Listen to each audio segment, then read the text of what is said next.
നിങ്ങളടുത്തേക്ക് നിങ്ങളുടെ ഉമ്മയെ ഒന്ന് കാണിക്കാൻ സാധിക്കില്ല എന്ന് പറഞ്ഞതിന് മുമ്പ് വീഡിയോ ചെയ്തിട്ടുണ്ടായിരുന്നു. അത് മൊത്തം മലയാളികളുടെ മനസ്സിനകത്തുള്ള ഒരു സംഭവമാണ് ഞാൻ വീഡിയോ ചെയ്തത്. ഞാനെന്ന് മാത്രമല്ല പല ആളുകളും ഇതുമായി ബന്ധപ്പെട്ട് വീഡിയോ ചെയ്തു. ഇപ്പൊ നിങ്ങൾ കാണിച്ചിട്ടുള്ളത് നന്ദികേട് തന്നെ പറയും, നന്ദികേടാണ്.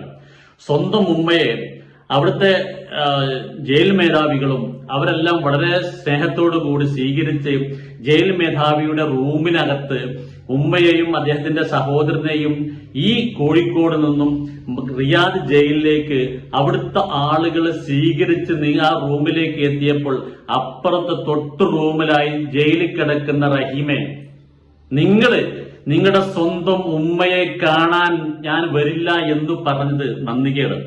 നിങ്ങളുടെ ഉമ്മയോടും നിങ്ങളുടെ കുടുംബത്തോടും മാത്രമല്ല, കേരളത്തിലെ നിങ്ങളെ ഇഷ്ടപ്പെടുന്ന സ്നേഹിക്കുന്ന കോടിക്കണക്കിന് രൂപകൾക്ക് നിങ്ങളുടെ മോചനത്തിനു വേണ്ടി തന്നിട്ടുള്ള റഹീമെ, ഓരോ